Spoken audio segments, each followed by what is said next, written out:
That's actually a pretty good segue to what I want to talk about too, and that's a lot of us work on education issues indirectly or directly, and what we've seen up to this point, up to recent years, is a Department of Education at the federal level that gets a small amount of discretionary spending, and because they're legislatively prohibited from interfering with state curriculum and state policy making, they just kind of dangle a few little teeny carrots around for things. Then race to the top, and the stimulus package came, and now we're looking at billions and billions of dollars in discretionary funds. And Duncan out there saying, and I appreciate the fact that he is more reform-minded than most in the past. However, he's out there saying things like, we finally have the tools to make change and things like that. And it's because he's got this giant negotiating chip to dangle out in front of cash-strapped states. And you can hardly blame legislators for being tempted to jump on this race to the top bandwagon, core standards bandwagon, which is something our organization's really concerned about, is a federal push for federal standards. I mean, education's not supposed to be a one-size-fits-all thing anyway, and we struggle with that at the state level, let alone having a big federal one-size-fits-all plan for kids. You've got a federal core curriculum coming down. What you got? Yes, and so we've fought this fight already at the state level with the Iowa core curriculum, and we're seeing that's becoming a nightmare already. And now we're looking at a federal one that's overriding the mistake we already made. So I'm just wondering how you feel about that subject of the Department of Education and where you see that going with the current system, and where you would like to see that go.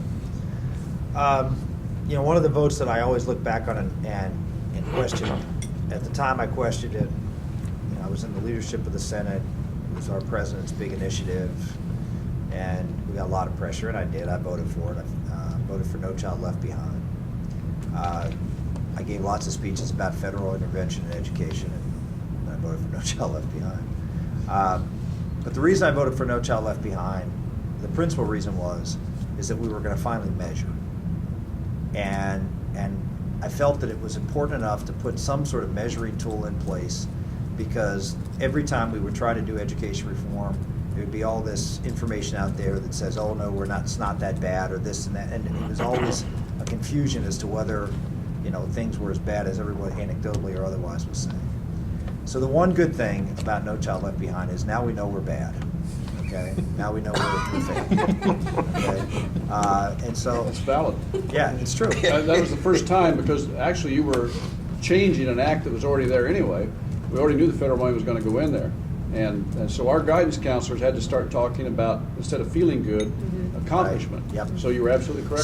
So I even though I didn't like the heavy-handed aspect of it, some of the provisions, I come back and say, the good thing that happened with No Child Left Behind is now no one can argue the facts. Right. And you're seeing things like Waiting for Superman coming out, and some of these other things where even the left is now saying, because we now know we're a failure, that both sides are now open. So even though I still have concerns about that vote, I can say it accomplished what ultimately the reason I voted for it to accomplish. So the question is now, how do you go forward? And my feeling is that, and I come from the standpoint of a homeschooling dad, is that the educational system is not there to serve children. I know that's a radical idea, but it's not there to serve the children. That's not the client of the educational system. The client of the educational system is the mother and the father, because it's their responsibility to educate their children. Okay, and so what I believe we have to do is foundationally change our way of looking at what the educational system should be about.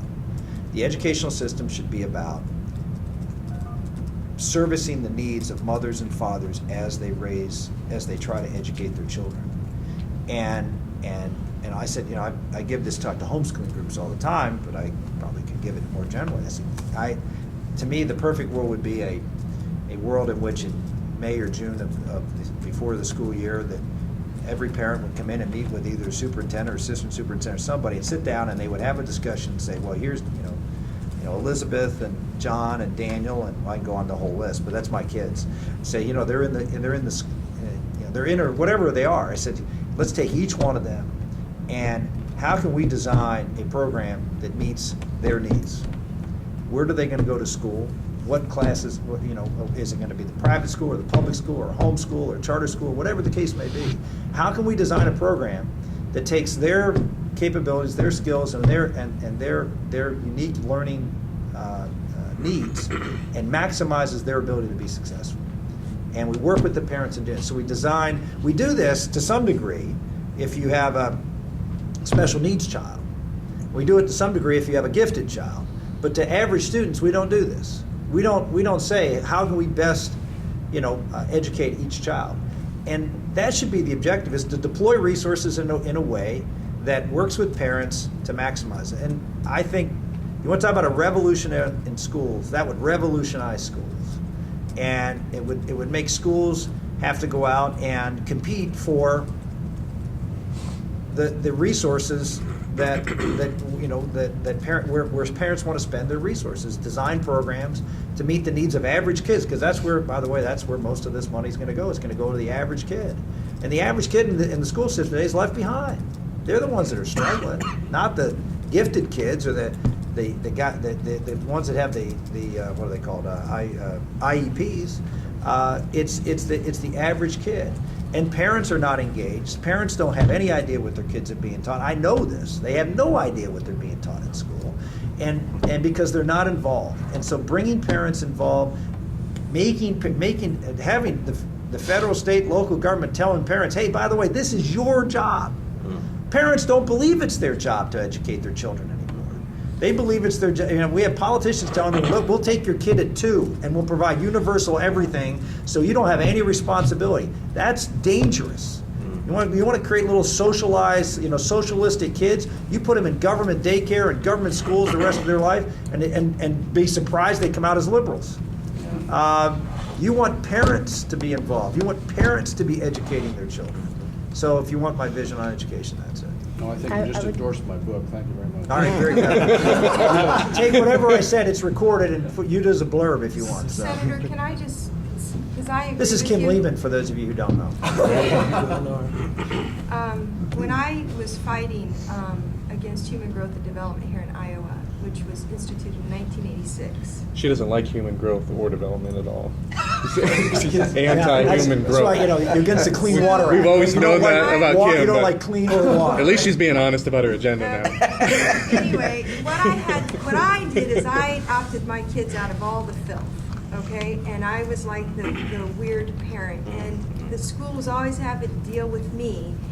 And here's what I believe is the reason why parents don't engage, because I was an engaging parent. I took my daughter, we were moving from Valley to Johnston. This is a personal example. And I was signing my daughter up, and they're telling me what she has to take, what's mandatory by law. And they're telling me she had to take this human growth, this sex education crap, right? Excuse me. That's what it is. So anyway, the counselor said, oh yeah, she has to take that, mandatory by law. And I said, no, she doesn't. So I had to go to battle. I went in front of the principal, but before I did, I printed out Iowa code that allowed me to opt my daughter out. I highlighted it, I held it in my hand, and the principal told me that yes, she had to take it. Okay?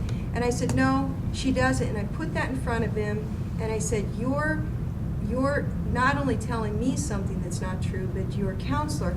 So I went to the supervisor of Johnston Schools, and he informed me that yes, everybody knew that the parents didn't have to and the student didn't have to. And I thought, there's a real breakdown here, because what's happened is, because of the federal government laws, because of the state laws from top down, parents have been told they don't have an option. They don't have rights, and so the authority has been taken away from the parents because of the laws that have passed.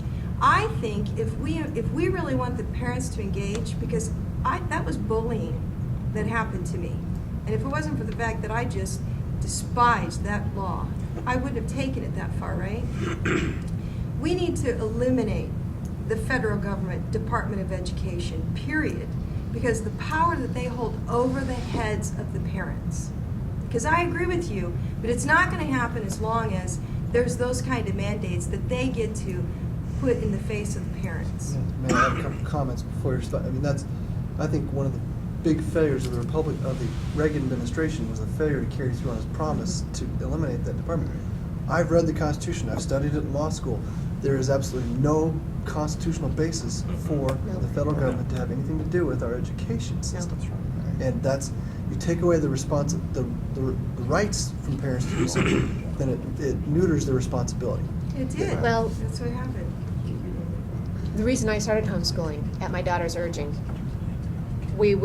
she had seen things in 1st and 2nd grade that she knew in her heart and her spirit were wrong.